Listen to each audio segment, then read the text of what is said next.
નમસ્કાર અને સ્વાગત છે આપ સૌનું. આજે આપણે એક એવા શક્તિ સ્વરૂપની વાત કરવાના છીએ જેમની સાથે શ્રદ્ધા, ચમત્કાર અને સમાજને જોડતી કથાઓ જોડાયેલી છે, મા બહુચરા.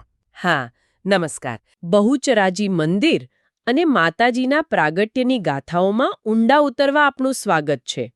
આજે આપણે ગુજરાતના એક અત્યંત મહત્વપૂર્ણ અને જીવંત શક્તિપીઠ બહુચરાજી ધામની સફર કરીશું.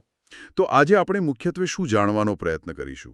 એટલે કે મા બહુચરા કેવી રીતે પ્રગટ થયા, એમની કથા શું છે? હા, એમના પ્રાગટ્યની કથા અને ખાસ કરીને પેલો કિન્નર સમાજ, એમના માટે માતાજીનું આટલું બધું મહત્વ કેમ છે? હા, એ બહુ મહત્વનો મુદ્દો છે. અને પેલી કુકડાની માનતા વિશે પણ વાત કરીશું ને, કે બોબડું બાળક બોલતું થાય એ માટે કુકડો ચઢાવાય છે. એની પાછળ શું કારણ છે? ચોક્કસ. આ ત્રણેય વાતો, પ્રાગટ્ય, કિન્નર સમાજ સાથેનું જોડાણ અને કુકડાની માનતા, એને આપણે થોડું ઊંડાણપૂર્વક સમજીશું. અને મને લાગે છે કે લાખો કિન્નરો માતાજીને જીવનદાયીની શક્તિ માને છે. એની પાછળ કોઈક ઊંડું કારણ હશે જ. બિલકુલ. આ માત્ર જૂની વાર્તાઓ નથી. આજે પણ આ શ્રદ્ધા જીવંત છે. કેવી રીતે ટકી રહી છે આટલા વર્ષોથી? ચાલો એ સમજવાનો પ્રયત્ન કરીએ. સરસ. અને આપણો હેતુ એ છે કે આ સ્ત્રોતોમાંથી આપણે બહુચરાજી મંદિરની જે મુખ્ય કથાઓ છે એનું સાંસ્કૃતિક અને આધ્યાત્મિક મહત્વ શું છે અને પેલી એની કેટલીક ખાસ પરંપરાઓ છે ને એની પાછળનો અર્થ સમજીએ. હા, કારણ કે આ ખાલી વાર્તાઓ નથી. આ તો શ્રદ્ધા, ઇતિહાસ અને ચમત્કારનો જીવંત ધબકાર છે એમ કહી શકાય. ખરેખર એક એવી જગ્યા જ્યાં હજારો વર્ષોની વાતો અને આજની શ્રદ્ધા બધું એકસાથે શ્વાસ લે છે. તો શરૂઆત કરીએ એમના પ્રાગટ્યથી. પુરાણકાળની વાત છે, ખરું? સાબરમતી અને સરસ્વતી નદી વચ્ચેનો કોઈ પ્રદેશ, બોરુવન. હા, બોરુવન. પુરાણોમાં આવા વન અને અરણ્યનું ખાસ મહત્વ હોય છે. તપસ્યા માટે, દૈવી ઘટનાઓ માટે. અને આ જ બોરુવનમાં એક રાક્ષસ રહેતો હતો, દંડાસુર. દંડાસુર. આ નામ ક્યાંક સાંભળેલું લાગે છે. હા, એના પૂર્વજ હતા ધ્રુમલોચન રાક્ષસ. અને ધ્રુમલોચનનો વધ કોણે કરેલો? આદ્યશક્તિએ? બરાબર, આદ્યશક્તિએ. એટલે દંડાસુરના મનમાં કદાચ બદલો લેવાની ભાવના પણ હોય, પણ એનાથી વધારે એને એ જ આદ્યશક્તિના દર્શન કરવાની તીવ્ર ઈચ્છા હતી. ઓહ, એટલે દર્શનની ઈચ્છા હતી એને. હા, અને એ માટે એણે ભગવાન શિવની બહુ કઠોર તપસ્યા કરી. વર્ષો સુધી એક પગે ઊભા રહીને તપ કર્યું. ભોળાનાથ તો જલ્દી પ્રસન્ન થાય પાછા. થયા જ ને. શિવજી પ્રસન્ન થયા અને વરદાન આપ્યું. કહ્યું કે તને આદ્યશક્તિના જ એક સ્વરૂપના દર્શન થશે, બાળા ત્રિપુરા સુંદરી રૂપે. અચ્છા, બાળ સ્વરૂપે દર્શનનું વરદાન. હા, પણ વરદાન મળ્યું ને પછી એ શક્તિના નશામાં આવી ગયો. હા, એવું જ થાય ઘણીવાર. પૃથ્વી પર, સ્વર્ગમાં બધે ત્રાસ ફેલાવી દીધો. અત્યાચાર કરવા માંડ્યો. અરે રે. દેવતાઓ પણ ડરી ગયા.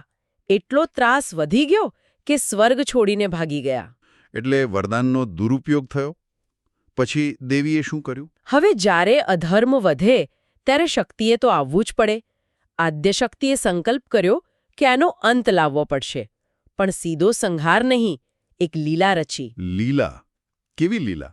એમને 12 વર્ષની એક ખૂબ જ સુંદર, તેજસ્વી બાળાનું રૂપ લીધું.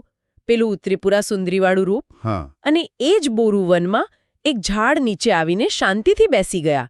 જાણે કંઈ બન્યું જ નથી. ઓહો, એ દ્રશ્ય કેવું હશે નહીં? વિચાર કરો, એક બાજુ રાક્ષસનો આતંક અને બીજી બાજુ માતાજી બાળ સ્વરૂપે શાંત બેઠા છે. અને બન્યું એવું કે દંડાસુર ત્યાંથી નીકળ્યો. એણે આ એકલી બાળાને જોઈ પૂછ્યું, કોણ છે તું? અહીં કેમ બેઠી છે? માતાજીએ બહુ સહજતાથી કહ્યું, હું દેવકન્યા છું. દૈત્યોના ત્રાસથી દેવો ભાગી ગયા છે, એટલે હું અહીં એકલી છું. દંડાસુરને થયું હશે કે આ તો સહેલો શિકાર છે. એણે પહેલા તો લુચ્ચાઈ વાપરી. કહ્યું, ચિંતા ન કર, ચાલ મારી સાથે. હું તને મારી દીકરી બનાવીને રાખીશ. અચ્છા, દીકરી બનાવીને? હા. માતાજી પણ જાણે માની ગયા હોય એમ એની સાથે ચાલવા લાગ્યા.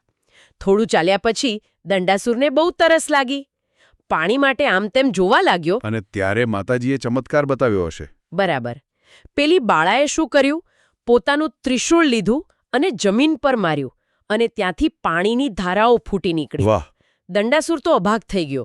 પાણી પીધું, પણ આ ચમત્કાર જોયો ને એટલે એના મનમાં પાપ જાગ્યું.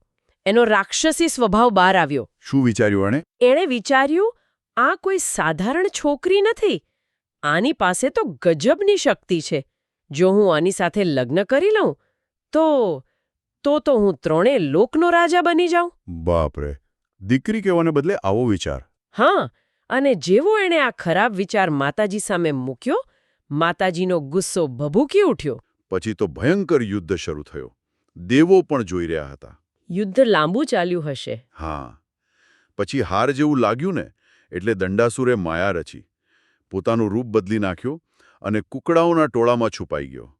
એવા કુકડા જે માતાજીના સૈન્ય જેવા જ દેખાતા હતા. ઓહ, ત્યારે માતાજીએ શું કર્યું?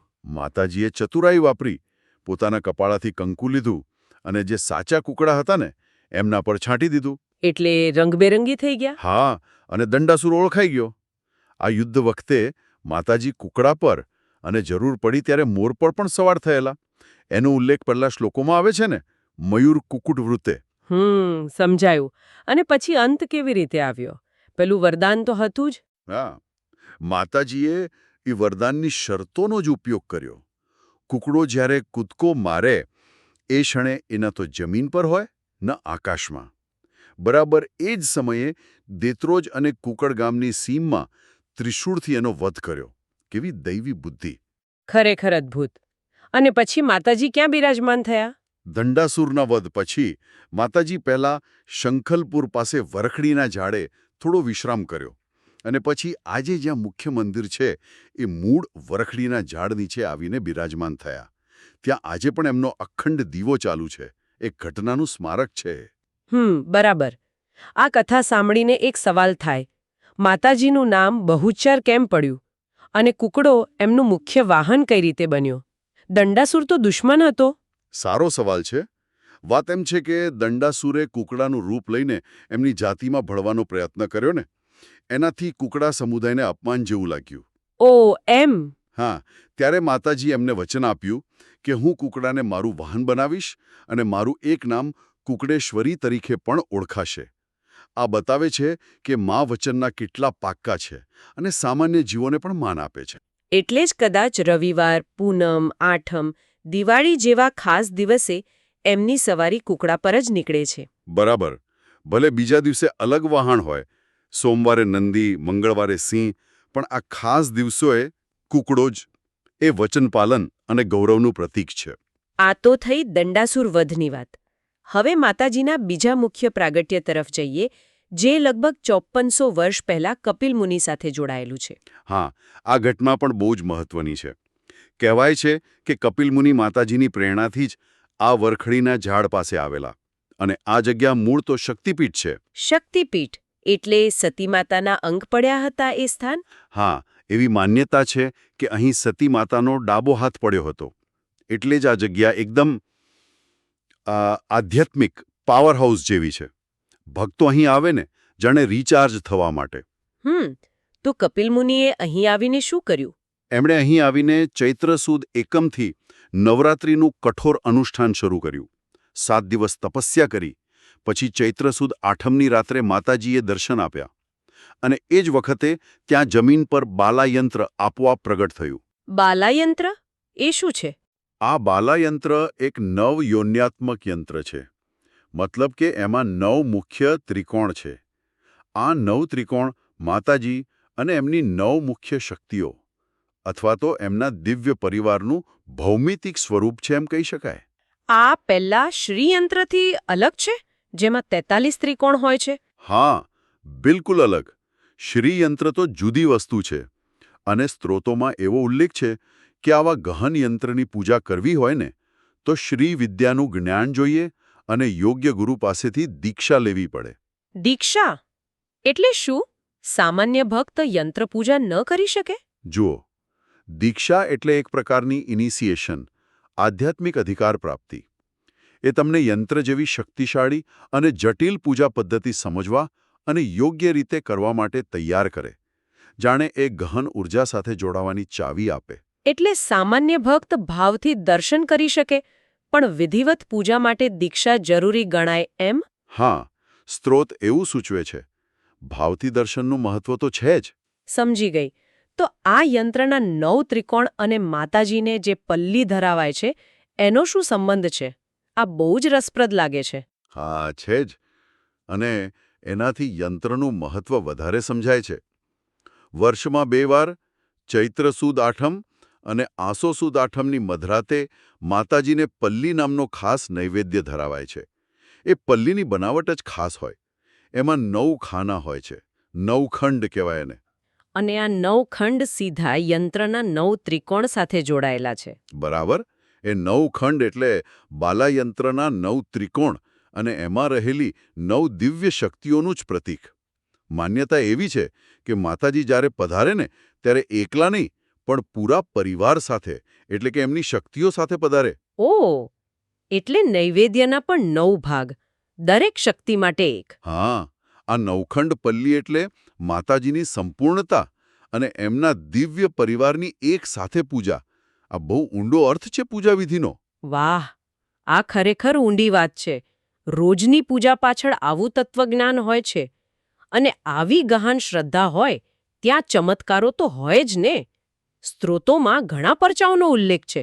ચાલો થોડા એ જોઈએ. અનેક પરચા છે. પેઢી દર પેઢી વાતો ચાલે છે. જેમ કે પલ્લી ગોવાળોના બાળકોની વાત, લગભગ 3600 વર્ષ પહેલાની. સાદગીમાં કેવી શક્તિ હોય એ બતાવે છે. હા, સાંભળ્યું છે.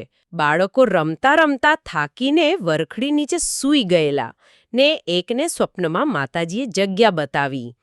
સવારે ઉઠીને જોયું તો ત્યાં દીવો ચાલુ હતો. એમની પાસે થોડા તાંદુલ એટલે કે ચોખા હતા. એનો પ્રસાદ બનાવીને ભાવથી માતાજીને ધર્યો. પણ ત્યાંથી એક રાજા નીકળ્યો અને એણે આટલા ઓછા પ્રસાદની મજાક ઉડાવી. હા, પણ બાળકોએ આગ્રહ કર્યો એટલે રાજા અને એની આખી સેના પ્રસાદ લેવા રોકાયા. અને ચમત્કાર એ થયો કે પેલી નાની કુલડીમાંથી ધરાવેલો પ્રસાદ આખી સેનાએ ખાધો, બધા બાળકોએ ખાધો તો એ ખૂટ્યો જ નહીં. કુરડીમાંથી કટક જમે, આ કહેવત અહીંથી જ આવી. બરાબર. માતાજી ભાવનાના ભૂખ્યા છે, જથ્થાના નહીં. સાચા ભાવથી થોડું આપો તો પણ અનંત થઈ જાય. આ ઘટના દંડાસુર વધના ઘણા સમય પછીની છે. કાલીરી ગામના રાજા હતા વજયસિંહ સોલંકી. સોલંકી રાજા. હા, બહુ પરાક્રમી હતા, પણ સંતાન નહોતું. એમણે વસાઈના વાઘેલા કુંવરી સાથે લગ્ન કર્યા. પછી રાણી ગર્ભવતી થઈ અને એમણે દીકરીને જન્મ આપ્યો. દીકરીનો જન્મ તો સારી વાત કહેવાય, પણ એ જમાનામાં કદાચ... બરાબર. એ જમાનામાં ગાદી માટે તો દીકરો જ જોઈએ. અને રાજા વજયસિંહના કાકા, બીજા ભાયા તો એમની નજર ગાદી પર હતી. જો ખબર પડે કે દીકરી જન્મી છે તો ગાદી જાય હાથમાંથી. ઓહ, એટલે આ ડર હતો. હા, એટલે રાણીએ શું કર્યું? પોતાની એક વિશ્વાસુ દાસી સાથે મળીને વાત છુપાવી દીધી. રાજાને અને આખા રાજ્યમાં જાહેર કર્યું કે રાણીએ તો રાજકુમારને જન્મ આપ્યો છે. શું વાત કરો છો? દીકરીને દીકરો કહી દીધો. હા, રાજા તો ખુશ થઈ ગયા. નગરમાં ઉત્સવ મનાવાયો અને પેલી દીકરીનો ઉછેર રાજકુમાર તરીકે થવા લાગ્યો. નામ રાખ્યું તેજપાલ. તેજપાલ? પણ આ રહસ્ય કેટલો સમય છુપાવી શકાય? બસ, રાણી અને પેલી દાસી સિવાય કોઈને ખબર નહીં. તેજપાલનો ઉછેર, ભણતર, શસ્ત્રવિદ્યા બધું રાજકુમાર જેવું જ. મોટા થયા એટલે પાટણના ચાવડા રાજાની દીકરી સાથે એમના લગ્ન નક્કી થયા. ઓહો, પાટણના ચાવડા રાજા? એ તો બહુ મોટા રાજા કહેવાય. હા, ધામધૂમથી લગ્ન થયા. પણ સત્ય બહાર આવ્યું ક્યારે? સુહાગ રાતે જ. જ્યારે તેજપાલ અને રાજકુમારી એકલા મળ્યા ત્યારે રાજકુમારીને ખબર પડી ગઈ કે એમના પતિ તો સ્ત્રી છે. અરે રે, બિચારા રાજકુમારી. એ બહુ દુઃખી થયા. પાછા પિયર જતા રહ્યા પાટણ અને પોતાના માતા પિતાને બધી વાત કરી. ચાવડા રાજાને ખબર પડી એટલે ગુસ્સે થયા હશે ને? ગુસ્સો તો આવ્યો, પણ એમણે ખાતરી કરવા માટે એક યુક્તિ કરી. જમાઈ તેજપાલને જમવા માટે પાટણ બોલાવ્યા. તેજપાલ ગયા પાટણ? ડર ન લાગ્યો? જવું તો પડે ને, રાજવી પરંપરા. ગયા. જમવાનો સમય થયો એટલે ચાવડા રાજા કહે, ચાલો જમાઈ રાજ, પહેલા સ્નાન કરી લઈએ પછી જમીએ. ઓહો, અહીંયા ફસાઈ ગયા. બરાબર. સ્નાન કરે તો બધી પોલ ખુલી જાય. તેજપાલે ના પાડવાનો પ્રયત્ન કર્યો, પણ રાજાએ આગ્રહ રાખ્યો. હાથ પકડીને સ્નાનગૃહ તરફ લઈ જવા લાગ્યા. પછી શું થયું? હવે તેજપાલ ગભરાઈ ગયા. આબરૂનો સવાલ હતો. શરમ અને ડરમાં એમણે શું કર્યું? કમરેથી કટાર કાઢી અને સીધો પોતાના સસરા ચાવડા રાજા પર જ હુમલો કરી દીધો. પોતાના સસરા પર? હા, દરબારમાં તો હાહાકાર મચી ગયો. સૈનિકો પકડવા દોડ્યા, પણ ઘવાયેલા રાજાએ એમને રોક્યા. રોક્યા? કેમ? એમણે કહ્યું, રહેવા દો, એને જવા દો. એ સ્ત્રી છે, આપણે સ્ત્રી પર હાથ ન ઉપાડાય. ઓહો, રાજાએ ઉદારતા બતાવી. હા, પણ આ શબ્દો સાંભળીને તેજપાલ માટે તો ધરતી ફાટી ગઈ. તરત જ પોતાની લાલ ઘોડી પર બેઠા, પાછળ એમની કૂતરી પણ દોડી અને પાટણથી ભાગ્યા. ક્યાં ભાગ્યા? સીધા પેલું બોરું વન હતું ને જ્યાં માતાજીનું સ્થાનક હતું એ તરફ ભાગ્યા. એટલે પાછા ત્યાં જ પહોંચ્યા? હા, જાણે માતાજી જ બોલાવી રહ્યા હતા. ઉનાળાનો સમય હતો, ચૈત્ર મહિનો, બપોરનો તડકો, થાકીને લોથપોથ થઈ ગયા હતા અને એ જ સરોવર કાંઠે વરખડી નીચે આવીને બેઠા. અને ત્યાં ચમત્કાર થયો? હા, પહેલા એમની કૂતરી જે બહુ તરસતી હતી એણે સરોવરમાં જઈને પાણી પીધું. પછી ગરમી હતી એટલે પાણીમાં નાહવા ઉતરી. જેવી એ બહાર આવી, શું થયું? તેજપાલે જોયું તો એમની કૂતરી કૂતરો બની ગઈ હતી. શું વાત કરો છો? કૂતરીમાંથી કૂતરો? આ કેવી રીતે બને? તેજપાલ તો જોતા જ રહી ગયા. પોતાની આંખો પર વિશ્વાસ ન આવ્યા. પછી એમની ઘોડી પણ થાકેલી હતી, એને પણ પાણી પીવડાવ્યું, નવડાવી. અને ઘોડી પણ ઘોડો બની ગઈ. હા, ઘોડી પણ ઘોડો બની ગઈ. આ તો ખરેખર માતાજીનો પરચો કહેવાય, સાક્ષાત. બસ, આ જોઈને તેજપાલ સમજી ગયા. એમના મનમાં શ્રદ્ધાનો ઉછાળો આવ્યો. એમણે મનમાં ને મનમાં માતાજીને પ્રણામ કર્યા અને પછી પોતે પણ એ પવિત્ર સરોવરમાં સ્નાન કરવા ઉતર્યા. અને જેવું સ્નાન કરીને બહાર આવ્યા, એમના શરીરમાં સંપૂર્ણ પરિવર્તન. તે સ્ત્રીમાંથી પુરુષ બની ગયા હતા. અદ્ભુત! અદ્ભુત! આ તો ખાલી શરીર ન બદલાયું, આખું જીવન બદલાઈ ગયું કહેવાય. ચોક્કસ. નવું જીવન, નવી ઓળખ મળી. તેજકન ખુશ થઈને માતાજીનો આભાર માનતા પોતાના રાજ્ય કાલરી પાછા ફર્યા. આ વાત તો પછી બધે ફેલાઈ ગઈ. અને પાટણવાળા, ચાવડા રાજા અને એમના પરિવારે આ વાત માની. કહેવાય છે કે માતાજી પોતે ચાવડા રાણીના સપનામાં ગયા અને કહ્યું કે ચિંતા ન કર, તારા પતિને મેં પુરુષ બનાવ્યો છે, એને સ્વીકારી લો. માતાજી સપનામાં આવ્યા? હા. પછી ચાવડા રાજા, રાણી, એમની દીકરી બધા કાલરી આવ્યા. તેજપાલને પુરુષ તરીકે સ્વીકાર્યા અને માતાજીનો જય જયકાર કર્યો. તો આ ઘટના? આ જ કારણ છે કિન્નર સમાજની માતાજી પ્રત્યેની અતૂટ શ્રદ્ધાનું. બરાબર. જે કિન્નર સમુદાય છે, જેઓ ઘણીવાર સમાજમાં પોતાની ઓળખ માટે સંઘર્ષ કરે છે, એમના માટે આ ઘટના એક આશીર્વાદ જેવી બની. એમને લાગ્યું કે માતાજી એમની પીડા સમજે છે, એમને સ્વીકારે છે. એટલે એ માતાજીને પોતાની માં માનવા લાગ્યા, પોતાની રક્ષક, પોતાની જીવનદાતા. ત્યારથી બહુચરમાં કિન્નર સમાજના આરાધ્ય દેવી બન્યા. આ સમજણ ખરેખર હૃદયને સ્પર્શી જાય એવી છે. ખાલી ચમત્કારની વાત નથી, પણ એક આખા સમુદાયની આસ્થા અને ઓળખની વાત છે. બિલકુલ. ઓકે, હવે પેલી ત્રીજી વાત પર આવીએ. કુકડાની માનતા. એવું સાંભળ્યું છે કે જે બાળકો બોલતા ન હોય એમના મા બાપ અહીં કુકડો મૂકી જવાની માનતા રાખે છે. આની પાછળ શું વાત છે? હા, આ કુકડાની માનતા પાછળ પણ માતાજીના પરચાની જ એક વાત છે. આ મુઘલ સમયની વાત છે. મુઘલ સમયની? હા, એ વખતે મુઘલ સૈનિકોની ટુકડીઓ આમ તેમ ફરતી રહેતી. એક ટુકડી ફરતા ફરતા બહુચરાજી મંદિર પાસે આવી પહોંચી. ત્યારે મંદિરોમાં પશુ પક્ષીઓ તો હોય જ. હા, મંદિરના ચોકમાં ઘણા કુકડાઓ ફરતા હતા. ભક્તોએ ચડાવેલા હોય કે ત્યાં જ રહેતા હોય. રાત પડી ગયેલી, સૈનિકો થાકેલા અને ભૂખ્યા. રાંધવા માટે બીજું કંઈ ન મળ્યું એટલે એમણે શું કર્યું? આંગણામાંથી કુકડા પકડી લીધા. એટલે માતાજીના સ્થાનક પરના કુકડા? હા. ભૂખમાં ને ભૂખમાં, કદાચ અજાણતા પણ, એમણે એ કુકડા મારી નાખ્યા, રાંધ્યા અને ખાઈ ગયા. પછી તો થાકેલા હતા એટલે સૂઈ ગયા. એમને ખબર નહીં હોય કે આ માતાજીના કુકડા છે? કદાચ. પણ સવારે જ્યારે બાકીના કુકડાઓએ બાંગ પોકારી ત્યારે માતાજી કોપાયમાન થયા. શું થયું પછી? માતાજીએ પરચો બતાવ્યો. જે સૈનિકોએ રાત્રે કુકડા ખાધા હતા ને, એમના પેટમાં પેલા મરેલા કુકડા જીવતા થઈ ગયા. શું કહો છો? પેટમાં? હા, અને પેટની અંદરથી જ બાંગ પુકારવા લાગ્યા. કુકડે કુક, કુકડે કુક, એવી ભયાનક ચીસો પેટમાંથી આવવા લાગી. બાપ રે! આ તો વિચાર કરતા પણ ડર લાગે. એટલું જ નહીં, એ જીવતા થયેલા કુકડા પેલા સૈનિકોના પેટ ફાડીને બહાર નીકળવા માંડ્યા. ઓ માં! ચારે બાજુ લોહી લુહાણ દ્રશ્યો, ચીસાચીસ. જે સૈનિકો બચી ગયેલા ને એમના સેનાપતિ, એ તો જોઈને જ ધ્રુજી ઉઠ્યા. સમજી ગયા કે આ કોઈ દેવીનો કોપ છે. પછી માફી માંગી હશે ને? તરત જ સેનાપતિ, સૈનિકો બધા માતાજીના પગમાં પડી ગયા, રડવા લાગ્યા, માફી માંગી કે ભૂલ થઈ ગઈ, હવે ક્યારે આવું નહીં કરીએ. અને માતાજીએ માફ કર્યા? માતાજી તો દયાળુ છે. એમનો પશ્ચાતાપ જોયો એટલે પાછો ચમત્કાર કર્યો. પેલા જે મરેલા કૂકડા હતા, જે પેટ ફાડીને નીકળ્યા હતા, એ બધા પાછા જીવતા થઈ ગયા. પાછા જીવતા? હા, અને આંગણામાં ફરવા લાગ્યા, જાણે કંઈ થયું જ નથી. આ જોઈને મુઘલોના મનમાં પણ માતાજી માટે શ્રદ્ધા બેસી ગઈ. એટલે આ ઘટના પરથી પેલી માનતા શરૂ થઈ? બરાબર. આ વાત જ્યારે ગામડાઓમાં ફેલાઈ ત્યારે લોકોએ વિચાર્યું કે જે માતા મરેલા કૂકડાને પેટમાંથી બોલાવી શકે, પેટ ફાડીને કાઢી શકે ને પાછા જીવતા કરી શકે, હા, તો એ અમારા મૂંગા બાળકને વાચા ન આપી શકે? એમના માટે તો આ સામાન્ય વાત કહેવાય. વાત તો સાચી છે. શ્રદ્ધાનો તર્ક છે આ. બસ ત્યારથી આ માનતા શરૂ થઈ કે જે બાળક બોલતું ન હોય એના માટે માતાજીના મંદિરે જીવતો કૂકડો રમતો મૂકવાની માનતા રાખવાની. અને એવી માન્યતા છે કે ઘણા બાળકોને માતાજીએ વાચા આપી છે. અદ્ભુત, ખરેખર અદ્ભુત. હવે વાત કરીએ વલ્લભ ભટ્ટજીની. લગભગ 350 વર્ષ પહેલા જેમણે પહેલો અમર આનંદનો ગરબો લખ્યો.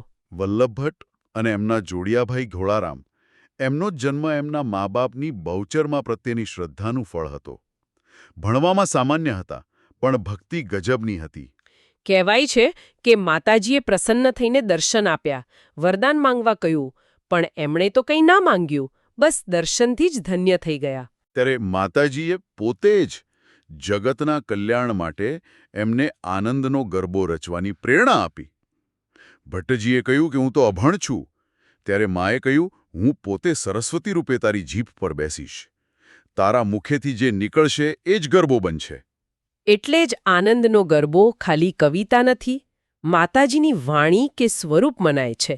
કલ્પતરુ જેવો, સાચી ઈચ્છા પૂરી કરે. હા, એટલે જ એને યોગ્ય લય અને શુદ્ધ ભાવથી ગાવાનું મહત્વ છે. દૈવી કૃપા સુષુપ્ત શક્તિઓને પણ જગાડી શકે છે. અને વલ્લભ ભટ્ટ સાથે જ પેલી વલ્લભ ભટ્ટની વાવની કથા પણ જોડાયેલી છે. હા, એમણે ટેક લીધેલી કે બહુચરાજી પહોંચીને જ પાણી પીશ, રસ્તામાં તરસથી હાલત ખરાબ થઈ ગઈ. ત્યારે માતાજી ફરી પ્રગટ થયા, પોતાના હાથે પાણી પીવડાવ્યું અને થોડું પાણી જમીન પર ઢોળાયું. એ જગ્યાની માટી પવિત્ર ગણાય. પછી ત્યાં વાવ બની, વલ્લભ ભટ્ટની વાવ. આજે પણ ત્યાંની માટી સંતાન પ્રાપ્તિ જેવી માનતાઓ માટે ચમત્કારિક ગણાય છે. એ જગ્યાની ઊર્જાનો પ્રભાવ છે. હવે થોડી મંદિરના આજના માળખા અને ત્યાંની ખાસ પ્રથાઓ વિશે વાત કરીએ. મુખ્ય 3 સ્થાન ગણાય છે, બરાબર? હા, પહેલું આદ્ય સ્થાન, જ્યાં વરખડીનું ઝાડ, મૂળ યંત્ર અને અખંડ દીવો છે. બીજું મધ્ય સ્થાન, એની પાસેનું નાનું મંદિર. અને ત્રીજું મુખ્ય સ્થાન, એટલે કે જે મોટું શિખરબંધ મંદિર આપણે જોઈએ છીએ તે. આ મુખ્ય મંદિર કોણે બંધાવ્યું અને ક્યારે? એની પાછળ પણ કોઈ કથા છે? હા, છે ને. આ મુખ્ય મંદિર વડોદરાના ગાયકવાડ શાસક માનાજીરાવ ગાયકવાડે બંધાવ્યો. ઈસવીસન 1836થી 1839ની વચ્ચે. એમને ભગંદર નામનો એક બહુ પીડાદાયક રોગ થયેલો, અસાધ્ય જેવો ગણાતો ત્યારે. ઓહ! એમણે બાધા રાખી હતી કે જો આ રોગ મટે અને વડોદરાની ગાદી મળે તો હું માતાજીનું ભવ્ય મંદિર બંધાવીશ. અને માતાજીએ બંને મનોકામના પૂરી કરી. બિલકુલ. પણ જ્યારે નવા મંદિરમાં માતાજીના સુવર્ણ યંત્રની પ્રતિષ્ઠા થતી હતી ને, ત્યારે રાજાના મનમાં શંકા થઈ કે શું માતાજી ખરેખર અહીં પધાર્યા હશે, આટલા ભવ્ય મંદિરમાં? પછી શું થયું? શંકાનું સમાધાન કેવી રીતે આવ્યું? ત્યારે માતાજીએ રાજાને સ્વપ્નમાં આવીને કહ્યું કે પ્રતિષ્ઠા વખતે તારા લશ્કરમાં જે એક બહેરો મૂંગો મરાઠી સૈનિક છે ને, એ સૌથી પહેલા જય બહુચરમાં બોલશે, તો માનજે કે હું આવી છું. અને એવું જ થયું? બરાબર એવું જ. જે સૈનિક જન્મથી બોલી કે સાંભળી નહોતો શકતો, એણે પ્રતિષ્ઠા વખતે મોટેથી જયકારો કર્યો. આ તો ચમત્કાર જ કહેવાય ને. હા, શ્રદ્ધાને દ્રઢ કરનારો ચમત્કાર. રાજાની શ્રદ્ધા એકદમ પાકી થઈ ગઈ. એમણે તે સમયના 9 લાખ રૂપિયાનો નવલખો હાર માતાજીને ભેટ આપ્યો. શું આ નવલખો હાર આજે પણ છે? એના દર્શન ક્યારે થાય? હા, એ હાર આજે પણ છે. માતાજીની અમૂલ્ય સંપત્તિ છે. પણ એ વર્ષમાં ફક્ત એક જ વાર, ખાસ દિવસે માતાજીને પહેરાવાય છે. અને જે દિવસે હાર પહેરાવ્યો હોય તે દિવસે જ એ શણગારેલી મૂર્તિના દર્શન ભક્તોને મળે. વર્ષમાં એક જ વાર. અને મંદિરની રોજની પૂજામાં પેલી શયનકક્ષની પ્રથા પણ બહુ અનોખી છે એમ સાંભળ્યું છે. હા, એ બહુ જ ખાસ અને ભાવવાહી પ્રથા છે. રોજ રાત્રે શયન આરતી થાય ને પછી માતાજીની મુખ્ય ચલ મૂર્તિને પાલખીમાં બેસાડીને શોભાયાત્રા અને લશ્કરી સલામી સાથે એક ખાસ બનાવેલા શયનકક્ષમાં લઈ જવામાં આવે છે. શયનકક્ષમાં શું હોય છે? ત્યાં માતાજીના પૂરા આરામ માટે સુંદર પલંગ, ગાદલા અને હવે તો એસી જેવી સુવિધા પણ છે. ભાવ એવો છે કે માતાજી રાત્રે આરામ કરવા પધાર્યા છે. દેવી પ્રત્યેનો કેટલો ઊંડો આદર અને અંગદ ભાવ છે. અને સવારે પાછા ગર્ભગૃહમાં? હા, સવારે 5 વાગે મંદિર ખુલે એટલે એ જ રીતે પૂરા માન સન્માન અને સલામી સાથે મૂર્તિને શયનકક્ષમાંથી પાછી ગર્ભગૃહમાં લાવવામાં આવે છે. એટલે રાત્રે અને સવારે વહેલા ભક્તો મૂળ યંત્રના દર્શન કરી શકે. બરાબર. રાત્રે માતાજી શયનકક્ષમાં જાય પછી અને સવારે પાછા આવે એટલે કે લગભગ સવારે 5 થી 8:30 સુધી નિર્ગુણ સ્વરૂપ એટલે કે યંત્રના દર્શન થાય. અને મૂર્તિ સ્વરૂપના દર્શન? સવારે 8:30 થી 9નો જેવો સમય શણગારનો હોય ત્યારે પડદો રહે. પછી સવારે 9 થી રાત્રે 9 વાગ્યા સુધી સગુણ સ્વરૂપ એટલે કે શણગારેલી મૂર્તિના દર્શન થાય. અને મહત્વનું એ છે કે આ 12 કલાક મંદિર સતત ખુલ્લું રહે છે. દૂરથી આવતા ભક્તો માટે બહુ સગવડ રહે. મંદિરમાં એક લાડુનો ગોખ પણ છે. ત્યાં લાડુ ચડાવવાનું બહુ મહત્વ છે. એની પાછળ શું કથા છે? આ કથા છે ત્રેતાયુગમાં ભગવાન રામ સાથે જોડાયેલી છે. સીતાજીના હરણ પછી રામે મોઢેરામાં એક મોટો યજ્ઞ કરેલો. સીતાજી નહોતા એટલે એમની સોનાની મૂર્તિ વાપરેલી. હા. યજ્ઞ પહેલા એ સોનાની મૂર્તિને શુદ્ધ કરવા માટે બહુચરાજીના પવિત્ર સજીવન જળ પાસે લાવવામાં આવેલી. પછી લાડુની વાત ક્યાંથી આવી? યજ્ઞ પૂરો થયા પછી રામને 1 લાખ અગ્નિહોત્રી બ્રાહ્મણોને જમાડવાનો સંકલ્પ હતો. હવે આટલા બધા યોગ્ય બ્રાહ્મણો ક્યાંથી લાવવા? ત્યારે માતાજીએ રસ્તો બતાવ્યો. કહ્યું કે તમે મારા આ ગોખમાં શ્રદ્ધાથી થોડા લાડુ ધરાવશો ને તો તમને 1 લાખ અગ્નિહોત્રી બ્રાહ્મણોને જમાડવા જેટલું જ પુણ્ય મળશે. ઓહ, એટલે પેલી કહેવત આવી, અંબા ઘીની તલાવડી, બહુચર લાડુની પાળ. આનાથી લાડુના પ્રસાદનું મહત્વ સમજાયો. બરાબર. અને મંદિર પરિસરમાં જ મુખ્ય મંદિરની પાછળ નરસંઘ સ્થાનક છે. નરસંઘ કોણ? એમનું શું મહત્વ છે? નરસંઘ માતાજીના મુખ્ય કારભારી, વહીવટદાર કે અંગરક્ષક માનવામાં આવે છે. શક્તિપીઠ હોય ને ત્યાં વીરનું સ્થાન પણ હોય જ. એટલે બહુચરાજીના દર્શને જે આવે એ માતાજીના દર્શન પછી નરસંઘ દર્શન અચૂક કરે. એ પરંપરા છે. અને આપણે માસીબા સમુદાય એટલે કે ટ્રાન્સજેન્ડર સમુદાય માટે બહુચરાજીનું જે ખાસ મહત્વ છે એની વાત તો કરવી જ પડે. ચોક્કસ. બહુચરાજીને આખા ભારતના માસીબા સમુદાયનું એક મુખ્ય આસ્થા કેન્દ્ર અથવા તો હેડક્વાર્ટર કહી શકાય. એમનો સંબંધ છેક પૌરાણિક કાળ સાથે જોડાય છે. મહાભારતમાં અર્જુનનું બૃહન્લલા સ્વરૂપ અને શિખંડીનું પાત્ર. હા, બંને લિંગ પરિવર્તન સાથે જોડાયેલા છે. બરાબર. માસીબા સમુદાય માતાજીમાં ખૂબ શ્રદ્ધા રાખે છે. અહીં એમની ખાસ પરંપરાઓ અને વિધિઓ હોય છે. અને સમાજમાં એમનું સ્થાન જે હોય તે પણ માતાજીની કૃપાથી એમના આશીર્વાદ બહુ શક્તિશાળી અને ફળદાયી મનાય છે. આ મંદિરને સ્વીકૃતિ અને સમાવેશકતાનું પણ પ્રતીક છે. આ ખરેખર બહુ મહત્વનું પાસું છે. હવે વાત કહીએ અહીં ઉજવાતા મુખ્ય તહેવારો અને ઉત્સવોની. પૂનમની પાલખીનું શું મહત્વ છે? દર પૂનમે માતાજીની પાલખી નીકળે. સામાન્ય રીતે તો બહુચરાજી નગરમાં જ ફરે. હેતુ એ કે જે ભક્તો, ઘરડા કે બીમાર લોકો મંદિરે ન આવી શકે એમને માતાજીના દર્શન ઘરાંગણે જ મળે. અને ચૈત્ર અને આસો પૂનમે કંઈક ખાસ હોય છે? હા, વર્ષની 2 મુખ્ય પૂનમ, ચૈત્રી પૂનમ અને આસો પૂનમ, એ દિવસે પાલખી શંખલપુર ગામ સુધી જાય છે, જે માતાજીનું મૂળ વિશ્રામ સ્થાન ગણાય છે. અને પહેલો નવલખો હાર પહેરાવે ત્યારે? હા, વર્ષમાં એકવાર જ્યારે નવલખો હાર પહેરાવાય ત્યારે પાલખી નજીકની ખીજડીયાળી વાળી જાય છે. એ જગ્યા પાંડવોના વનવાસ સાથે જોડાયેલી મનાય છે. અને પાલખીને ગાર્ડ ઓફ ઓનર અપાય છે, એ પણ કંઈક અનોખું છે ને? હા, એ બહુ જ ખાસ વાત છે. નિયમ એવો છે કે સૂર્યાસ્ત પછી કોઈને ગાર્ડ ઓફ ઓનર ન અપાય. પણ બહુચરાજીમાં માતાજીની પાલખી રાત્રે પાછી ફરે ને ત્યારે પણ રાજ્ય પોલીસ એમને બ્યુગલ વગાડીને ગાર્ડ ઓફ ઓનર આપે છે. આ માતાજીનું સર્વોચ્ચ સન્માન અને એમની જીવંત હાજરી બતાવે છે. બીજો એક ખાસ ઉત્સવ છે માગશર સુદ બીજનો રસ રોટલી ઉત્સવ. આ ઉત્સવ સીધો વલ્લભ ભટ્ટના ચમત્કાર સાથે જોડાયેલો છે. એમની જ્ઞાતિએ શિયાળામાં માગશર મહિનામાં એમની પાસે કેરીના રસ અને રોટલીનું જમણ માંગેલું. ત્યારે માતાજીએ ચમત્કારથી શિયાળામાં કેરીનો રસ પેદા કરેલો અને વલ્લભ ભટ્ટના રૂપમાં આવીને બધાને જમાડેલા. વાહ! એની યાદમાં આજે પણ આ ઉત્સવ ઉજવાય છે. હા, માગશર સુદ બીજે મંદિરમાં હજારો લીટર તાજા કેરીના રસ અને રોટલીનો મોટો ભંડારો એટલે કે મહાપ્રસાદ થાય છે. અને છેલ્લે ચૈત્રી પૂનમનો મેળો. આ તો ગુજરાતના સૌથી મોટા અને જૂના લોકમેળાઓમાંથી એક. એની શરૂઆત આપણે આગળ વાત કરી એમ કાલરીના સોલંકી તેજપાલના નારીમાંથી નર બનવાના ચમત્કાર પછી થઈ હોવાનું મનાય છે. પહેલા તો આખો મહિનો ચાલતો હતો, ખરું? હા, એક સમયે આખો ચૈત્ર મહિનો ચાલતો, પણ હવે મુખ્યત્વે ચૈત્રી પૂનમની આસપાસના 3 દિવસ ભરાય છે. લાખો લોકો આવે છે. તો આજે આપણે બહુચરાજીના છેક 5600 વર્ષ જૂના મૂળથી શરૂ કરીને દંડાસુર વધ, માતાજીનું નામ અને વાહન કુકડો કેમ બન્યા એ, કપિલ મુનિ દ્વારા યંત્ર સ્થાપના, શક્તિપીઠ તરીકેનું મહત્વ, શક્તિશાળી બાલા યંત્ર અને નવખંડ પલ્લીનો સંબંધ. હા, પછી ગોવાળો, અલાઉદ્દીન ખિલજી, વલ્લભ ભટ્ટ, કાલરી સોલંકીના અદ્ભુત પરચા જે માતાજીની શક્તિ, કરુણા બધું દર્શાવે છે. મંદિરનું સ્થાપત્ય, નવલખો હાર, શયનકક્ષ જેવી અનોખી પ્રથાઓ, લાડુના ગોખનું મહત્વ, નરસંગ વીરની ભૂમિકા અને માસીબા સમુદાય માટેનું એનું અનન્ય મહત્વ. ઘણી લાંબી સફર કરી આપણે.